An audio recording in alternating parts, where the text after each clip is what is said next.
So very good morning to all respected members, students, faculty members, and industry professionals.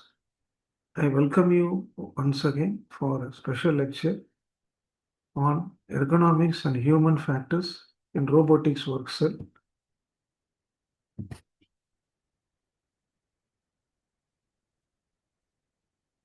So what is the main theme of the topic? Let us see by means of objectives, and then we will move on to the further the subject matter.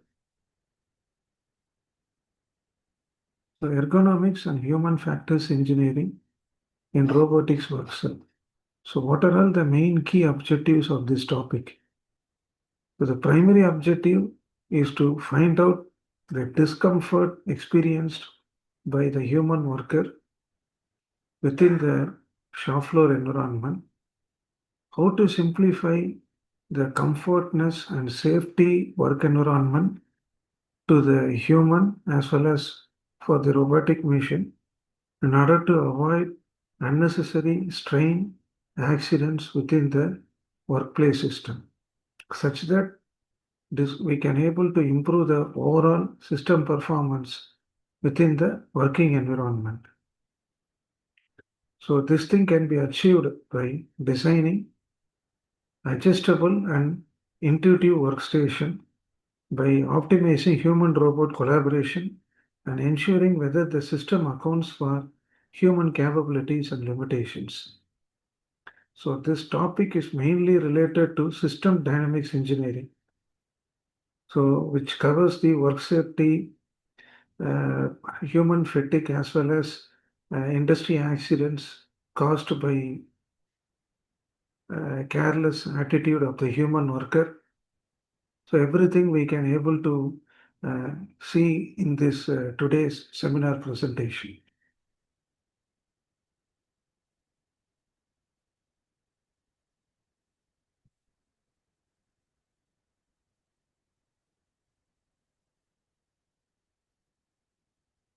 Now let us straight away get into the main theme of subject matter. So the key goal of ergonomics and human factor engineering is to minimize the physical strain experienced by the worker by preventing both mechanical and psychosocial injuries, and optimize the overall system performance by making the work to fit the worker, not the other way around. So the main interesting fact is minimizing the body discomfort experienced by the worker so that we can able to optimize the overall the performance efficiency of the work by fitting the worker comfortably into the system. Ergonomics and safety play a crucial role in the development of human robot collaboration, particularly in Industry Revolution 5.0. So today we are all in fifth industry revolution.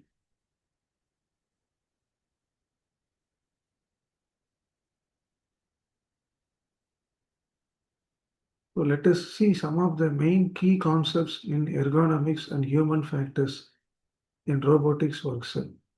First one is human robot collaboration. So integrating both human worker and the collaborative robots into a shared work medium. So both human skills and their intelligence integrated with automated machines like cobots, a collaborative robot within the shared work medium. The next one is a digital twin concept, creating a virtual replica of a real work environment by simulating both human and cobot interaction. So we can able to identify what are all the key possibilities to improve the ergonomics aspects of both human and robot by thoroughly validating the designs and physical implementation.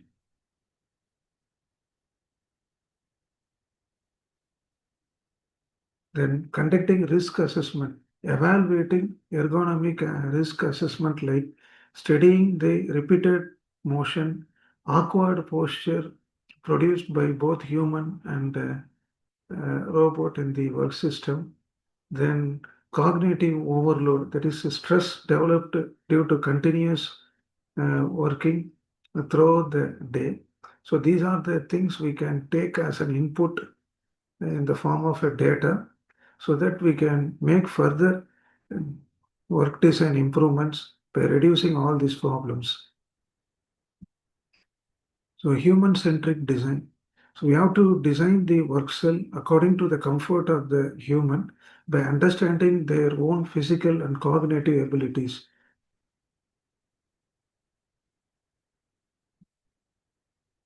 So these are some of the main key concepts of ergonomics and human factors engineering in robotics work cell. Now, what are all the applications and methods to perform these type of activities in the daily work environment? First one is virtual simulation. Using virtual simulation, it is possible for us to create a 3D model and analyze the human robot interaction through simulation. So thereby we can identify the various ergonomic risk experienced by both human and robot and optimize the layout of the workstation and also the robot path trajectories. The next one is real-time monitoring. Using sensor systems, we can able to obtain so many information about the human physical and cognitive states during work condition, allowing for dynamic adjustment to the robot actions. Optimized design. Using the given information from simulations and various assessment to design the workstation, we can align with comfortable workspace based on the factors like natural joint ranges.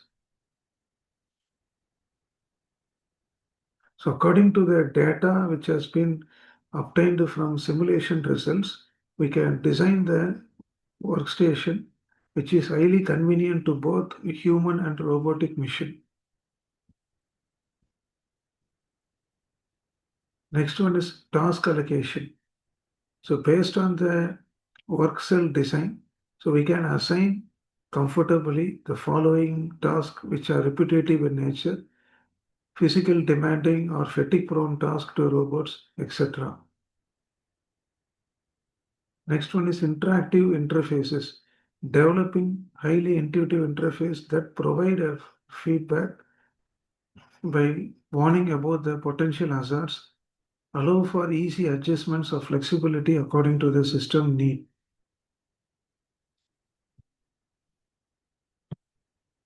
What are the benefits of ergonomics and human factors in the work cell? Improved safety, reducing both mechanical risk like collision and also psychosocial risk, say job insecurity and workload constraints. Enhanced performance, increasing the system efficiency and productivity by optimizing human machine interaction.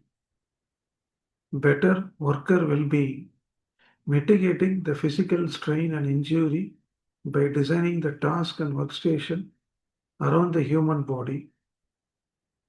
Increased flexibility allows for real-time adjustment in response to worker need or changes in the task.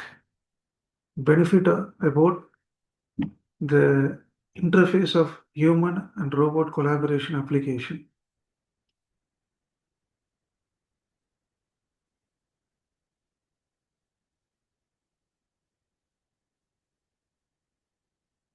So in short, I conclude today's seminar presentation on ergonomics and human factors in robotics work cell.